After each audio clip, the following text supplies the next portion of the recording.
Hello বন্ধুরা, আজকে 1 cup ময়দা দিয়ে দারুণ মুচমুচে বেকারি স্টাইলে খাড়ি বিস্কুট আপনাদের সঙ্গে শেয়ার করব। এটা কিন্তু একবার বানিয়ে সারা মাস জুড়ে খেতে পারবেন, চায়ের সঙ্গে হোক বা এমনি যখন খুশি খেতে পারবেন। খেতে কিন্তু দারুণ হয়। আজকের এই খাড়ি বিস্কুট বানানোর জন্য আমাদের প্রথমে লাগছে 1 কাপ ময়দা।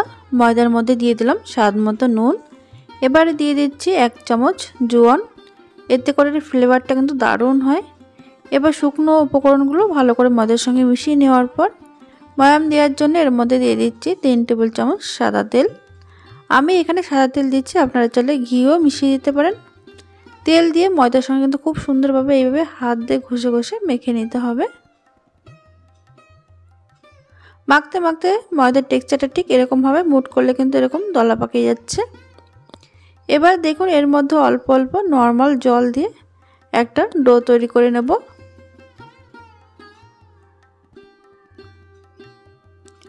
জলের পরিমাণটা কিন্তু একবারে বেশি দেবেন না, অল্প অল্প জল দিয়ে একটা সফট ডো তৈরি করে নিতে হবে।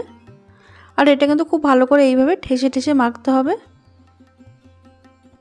এটা আমি 2 থেকে 3 মিনিট কিন্তু খুব ভালো করে মেখে নিয়েছি।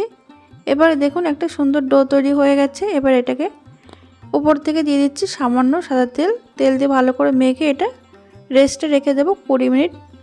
এতে করে ডোটা কিন্তু খুব সুন্দরভাবে সেট হয়ে যাবে। আর এদিকে দেখুন একটা বাটিতে নিয়ে নিচ্ছি 3 চামচ সাদা তেল। তারপরে দিয়ে দিচ্ছি 2 চামচ ময়দা, দিয়ে দেব 1 চামচ কর্নফ্লাওয়ার। কর্নফ্লাওয়ার যদি না থাকে আপনারা এখানে অ্যারারুটও দিতে পারেন। এবার তেলের সঙ্গে ময়দার কর্নফ্লাওয়ারটা খুব সুন্দরভাবে এইভাবে মিশিয়ে নিতে হবে, যাতে করে কোনো দানা দানা ভাব না থাকে। এবার দেখুন 20 মিনিট পর ফিরে আসলাম। ডোটা কিন্তু খুব সুন্দরভাবে সেটও হয়ে গেছে। এবার এইভাবে হাত দিয়ে ঠেসে আরও 1 মিনিট আমি একটু মেখে নিচ্ছি। মেখে নেওয়ার পর এবার দেখুন এই ডোটা আমি কেটে নেব 4 ভাগ করে। এই খাড়ি বিস্কুটটা এতটাই মজার আর এতটাই ভালো হয় খেতে, না বানালে কিন্তু আপনারা একদমই বুঝতে পারবেন না। দেখুন 4 টুকরো করে কেটে নেওয়ার পর আবারও একসঙ্গে ভালো করে মিশিয়ে নিয়েছি। এবার উপর থেকে শুকনো ময়দা দিয়ে এটাকে কিন্তু আমি বেলে নেব।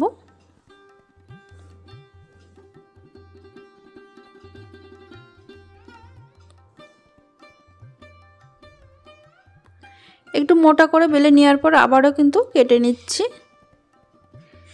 কেটে শুকনো ময়দা দিয়ে আবারও কিন্তু এটা মিশিয়ে নেওয়ার পর এইভাবে যত বেশি করে করা হবে এই লেয়ারগুলো কিন্তু ততটাই বেশি হবে খাড়ি বিস্কুটের।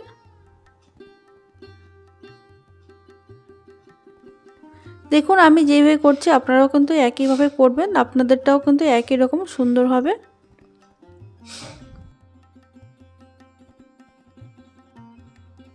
এবার উপর থেকে আবারও শুকনো ময়দা দিয়ে এটাকে কিন্তু বেলে নিতে হবে।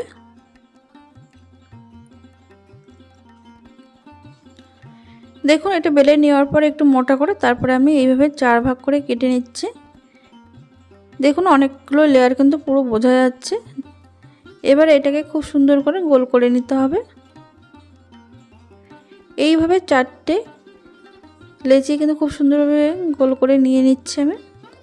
তারপরে একটা করে লেচি নিয়ে একদম পাতলা করে বেলে নেব শুকনো ময়দা দিয়ে।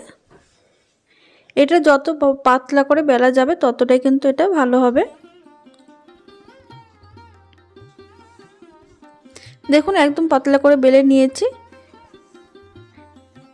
এইভাবে 4টে রুটি কিন্তু আমি বেলে নেব একইভাবে। সবগুলো কিন্তু বেলে নেওয়া হয়ে গেছে পাতলা করে। এবার যে ময়দা কর্নফ্লাওয়ারের মিশ্রণটা আমি বানিয়ে রেখেছিলাম তেল দিয়ে, সেটা কিন্তু এই রুটির পর দিয়ে দিচ্ছি। এটাতে কিন্তু দিয়ে খুব ভালো করে এইভাবে হাত দিয়ে মাখিয়ে নিতে হবে। এইটা দেওয়ার কারণে কিন্তু খাড়ি বিস্কুটগুলো খুব সুন্দর একদম মুচমুচে হবে আর খেতেও কিন্তু দুর্দান্ত হয়। দেখুন এইভাবে আমি রুটিটা দিয়ে দিচ্ছি। আবারও কিন্তু একইভাবে ওটার উপরেই কিন্তু আবারও এই তেলটা দিয়ে দিতে হবে। দেওয়ার পরে তারপরে দেখুন আমি কিভাবে ভাঁজ করে নিচ্ছি। এইভাবে ভাঁজ করে নেওয়ার পর তারপর আবারও কিন্তু ময়দার তেলের মিশ্রণটা দিয়ে ভালো করে লাগিয়ে নিচ্ছি। এইভাবে আমি কিন্তু এটা বানিয়ে নেওয়ার পর কিন্তু একইভাবে দুটো বানিয়ে নিলাম দেখুন। তারপরে একটা এরকম হালকা হাতে চেপে চেপে বেলে নেব। এই সময় কিন্তু শুকনো ময়দা দেওয়ার কোনো দরকার নেই, এইভাবে কিন্তু হালকা চেপে চেপে বেলে নিতে হবে।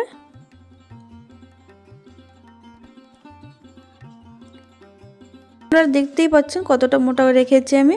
ঠিক এরকমভাবে মোটা রাখার পর তারপরে কিন্তু এইগুলো একটা ছুরিতে কেটে নিচ্ছি এরকম ছোট ছোট পিস পিস করে।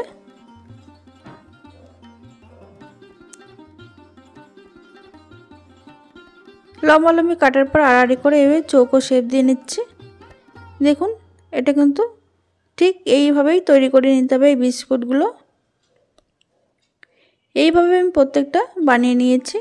এবার এগুলোকে ভাজার জন্য কড়াইতে কিন্তু বেশ খানিকটা সাদা তেল গরম করতে বসিয়েছি। তেলটা যখন হালকা গরম হতে শুরু করবে তখন এই বিস্কুটগুলো কিন্তু দিয়ে দিতে হবে। গ্যাসের আঁচ লো টু মিডিয়ামে রেখে এই বিস্কুটগুলো দিয়ে ভাজবো আমি। হাই আছে কিন্তু একদমই ভাজবেন না, এটা কিন্তু লো টু মিডিয়াম আছে ভাজলে কিন্তু খুব সুন্দরভাবে ভেতর থেকে ভাজা হবে আর একদম মুচমুচে হবে। দেখুন কিছুক্ষণ পর তেলের উপর ভাজতে শুরু করবে, তারপরে একে একে কিন্তু এইভাবে উল্টে পাল্টে ভেজে নিতে হবে এরকম কালার আসা পর্যন্ত। দেখুন প্রত্যেকটা লেয়ার কিন্তু খুব সুন্দরভাবে বোঝাও যাচ্ছে। এবার এগুলোকে তুলে নিচ্ছি, ভাজা হয়ে গেছে। তাহলে বন্ধুরা আপনারা দেখতেই পেলেন কত সহজে তৈরি হয়ে গেল আমাদের একদম দোকানের মতন খাড়ি বিস্কুট।